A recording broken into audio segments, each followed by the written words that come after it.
I'm sorry. Sorry, guys. Oh, excuse me. Hi. May I ask you? Hi, my name is Pascal. Hi, Pascal. What's your relationship with fashion? I have I think a healthy relationship with fashion. I appreciate it, I have respect for it, I enjoy it, and I also have fun with it. It's an art. Yes, for sure it's an art, yes, 100%. Yeah. Thank you.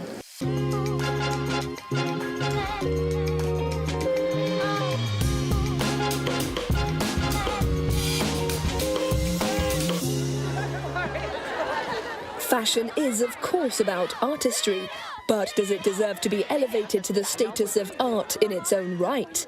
If next winter's exquisite ready-to-wear collections presented in Paris are anything to go by, the answer is a resounding yes.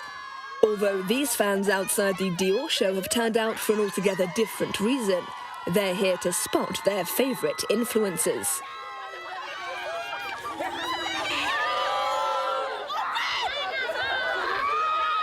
When you get dressed in the morning, it can be like putting on an armor, a shield. You can wear something that functions as an extension of your personality. And sometimes it's easier to wear something than to say something, if you want to get a message across. And clothes are so much more than just clothes, especially at Dior. Absolutely, it's important to me. I've attended Fashion Week and Women's Fashion Weeks for the past 3 years. I think it's really important because most often we found ourselves among fellow women. It lets us celebrate fashion and women. The show's backdrop was the work of Joana Vasconcelos. In the early 2000s, the Portuguese artist became known for The Fiancé, a vast sculpture made from 25,000 tampons. For Dior, she opted for a more couture-friendly approach, picking up her knitting needles. This piece is inspired by the Valkyries, the Norwegian goddesses who save brave warriors on the battlefield. For me, it's the idea of the meeting of two worlds. The fact that fashion and contemporary art can work well together. That we can all share the things we create to make a more beautiful and peaceful world.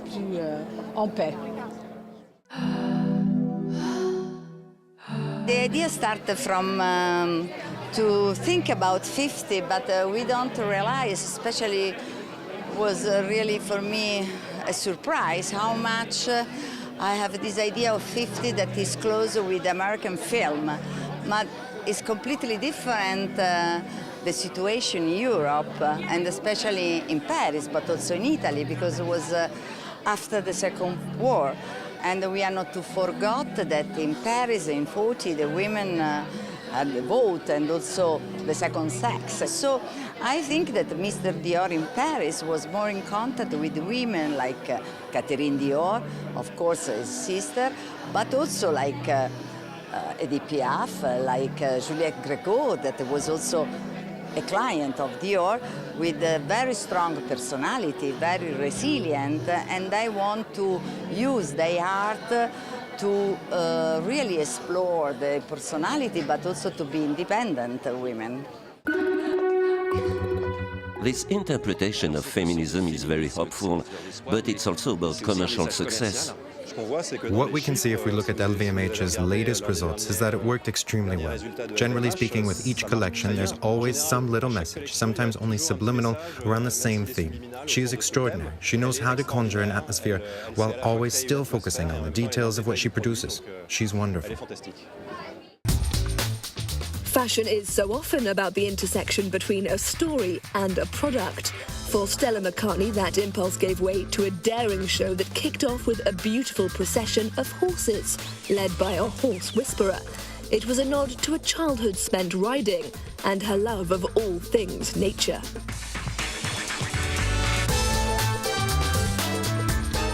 The idea was to put people on each side. That was the first proposed configuration, with a quarter down the middle for the horses and the models to walk down. But it was too narrow, so I suggested putting the seats on just one side, and it worked out. He kept telling me I was crazy. Well, the main message here is we can live in harmony with our fellow creatures. We can have wonderful fashion, beautifully made, timeless in design, without killing animals, you know, and celebrate our relationship of living in harmony with our fellow creatures. So we had Jean-François, the French horse whisperer, and his beautiful wild horses, and the relationship between them and the models kept saying, oh, their energy they got off the horses, you know, it was like a healing energy.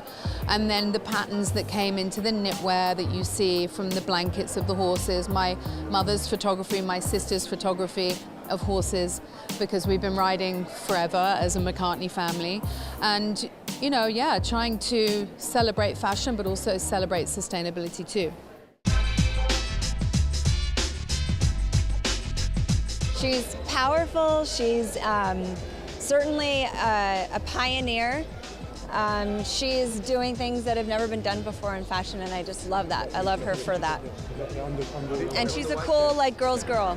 Stella McCartney's commitment to vegan fashion is well documented, employing everything from mushroom fibres to recycled food waste in her quest for fashion that's not only beautiful, but responsible too.